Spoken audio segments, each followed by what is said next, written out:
Hello dear. तो बहुत लोगों का ये सवाल रहता है कि जैसे आज जो मैं बात करने वाला हूँ ये हम बात करेंगे कि आपका जो एग्ज़ाम है हिंदी और इंग्लिश में कैसे डिसाइड होता है। मतलब बहुत लोग जो है हिंदी में कैसे एग्ज़ाम देते हैं और बहुत लोग जो है इंग्लिश में कैसे एग्ज़ाम देते हैं। तो ये जो है कब जो है डिसाइड होता है कि कौन जो है हिंदी में दे सकता है, कौन इंग्लिश में दे सकता है। और ये चीज़ जो है होता है, रियलिटी होता है। क्योंकि मैं आप सभी को जो आज बताऊँगा तो ये प्रूफ के साथ में बताऊँगा कि कैसे अब कब कहाँ पे होता है कि हिंदी और इंग्लिश जो है लैंग्वेज डिसाइड होता है। और ये जो है दिया रहता है वहाँ पे ऑफिशियल, ऐसा नहीं है कि सीधा जो है हिंदी इंग्लिश में जो है लिखना पड़ता है। ठीक है, तो ये ऑफिशियली चूज भी करना पड़ता है और फिर जो है वो स्टूडेंट उस भाषा में एग्ज़ाम को दे पाता है। ठीक है, तो फिलहाल मैं बता दूं, मैं हूं राहुल मिश्रा और आप सभी के लिए बेहतर से बेहतर अपडेट और साथ में पढ़ाई के लिए जो है तत्पर रहते हैं। तो आप सभी जो है चैनल को शेयर कर सकते हैं, सब्सक्राइब कर सकते हैं और 2023 को जो है एक अच्छे बना सकते हैं, आप लोग यादगार बना सकते हैं। जो फर्स्ट ईयर में है वो बढ़िया से बढ़िया रिजल्ट ला के यादगार बना सकते हैं। जो सेकेंड ईयर में है तो फर्स्ट ईयर से बेहतर करके जो है कर सकते हैं। जो थर्ड ईयर में होंगे तो वो अपने तमाम ऐसे जो दो सेकेंड ईयर तक हुआ है उसको भुलाकर और थर्ड ईयर में बेटर से बेटर करके और इस 2023 को यादगार बना सकते हैं और अपना करियर नर्सिंग के क्षेत्र में बना सकते हैं। ठीक है, चलिए फिलहाल हम यहाँ पे बात करने वाले हैं कि जो भी लोग हैं जिनका डिसाइड कब होता है और जो है वो उस भाषा में एग्ज़ाम दे पाते हैं। फिलहाल ये हम जो बात कर रहे हैं ये आपका एमपी के तौर पे हम बात कर रहे हैं। किस पे बात कर रहे हैं? एमपी के लिए बात कर रहे हैं। ये जो हम बात कर रहे हैं आपका ये एमपी के लिए हो रहा है, मध्य प्रदेश के लिए हो रहा है। तो ध्यान दीजिएगा, जो भी लोग एग्ज़ाम देने वाले हैं first year, second year, third year, तो उनका जो है एग्ज़ाम कैसे डिसाइड होता है कि वो हिंदी में देंगे, वो इंग्लिश में देंगे। क्या ये रजिस्ट्रेशन के समय हो जाता है? क्या ये जब एडमिशन होता है उसी समय हो जाता है? क्या ये फॉर्म के समय होता है? तो आप लोग इस चीज़ को जानिए। ठीक है, अब देखिए बहुत लोग, मैं ये इसलिए बता रहा हूँ कि बहुत लोग का ये मांग रहता है, बहुत लोग का ये रहता है कि जो एग्ज़ाम का जो क्वेश्चन आंसर जो देने का जो लैंग्वेज है वो ऑटोमेटिक हिंदी इंग्लिश में रहता है, हम जो मन हो उसमें हम लिख सकते हैं पूरा का पूरा। तो ऐसा नहीं होता है, ऐसा बिल्कुल नहीं होता है। आप किस लैंग्वेज में एग्ज़ाम दे रहे हैं ये मेंशन करना पड़ता है एग्ज़ाम से पहले, ताकि जो आपका एडमिट कार्ड आए तो उस एडमिट कार्ड पर जो है आपका फॉर्म जब फिल होता है वो एग्ज़ाम के लिए होता है। एग्ज़ाम के लिए होता है तो उस पर जो है सारा चीज़ मेंशन होता है।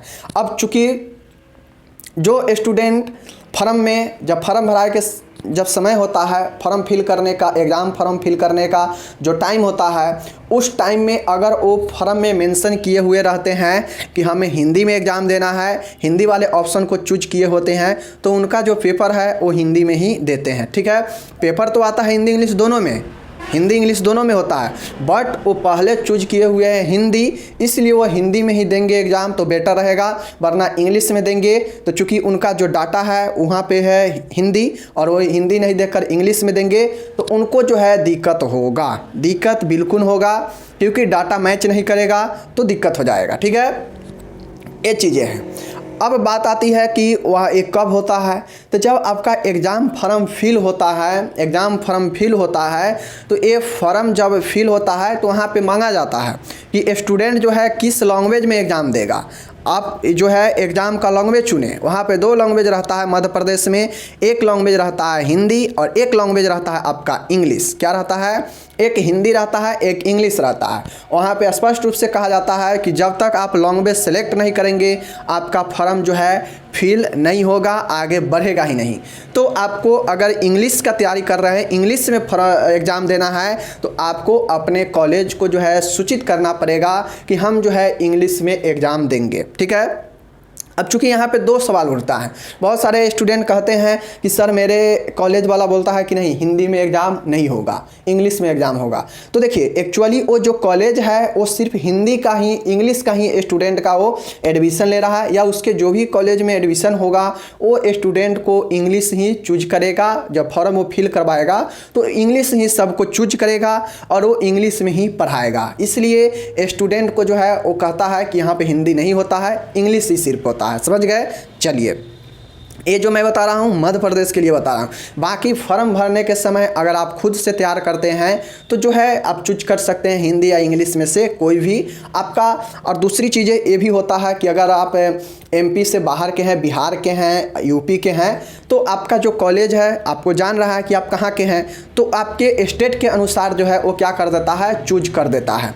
चूज मीन्स वो हिंदी ही चूज कर देगा, आप जाइए हिंदी में एग्ज़ाम दीजिए। क्योंकि जो नॉन अटेंडिंग स्टूडेंट होते हैं तो उनसे इंग्लिश जो है कर पाना मुश्किल होता है, तो इसलिए उनको जो है हिंदी में ही क्या करते हैं, चूज कर देते हैं, फॉर्म फिल कर देते हैं, स्टूडेंट जाके अपना एग्ज़ाम देता है। समझ गए? तो उम्मीद है कि आप लोग समझ गए होंगे कि ये जो एग्ज़ाम फॉर्म की बातें आता है लैंग्वेज चूज करने का, कहाँ पर होता है एग्ज़ाम का लैंग्वेज चूज कि किस भाषा में हमको देना है, तो वो फॉर्म के समय जो है चूज किया जाता है। समझ गए होंगे? तो यही था, हमने बता दिया। बाकी आप लोग समझदार हैं, समझ गए होंगे। तब तक मिलते हैं और 2023 का बहुत बहुत आप लोग को शुभकामना। और ऐसे ही जिस तरीक़ा से आप लोग पीछे सपोर्ट कर रहे थे, सपोर्ट कीजिए ताकि हमें मनोबल बढ़े, तो और अच्छा से अच्छा जो है हम बेटर करने का कोशिश करें आप सभी के लिए। ठीक है, चलिए मिलते हैं अगले वीडियो में। तब तक जय हिंद, टेक केयर, बाय बाय। 2023 आप सभी को शुभकामना हो। धन्यवाद।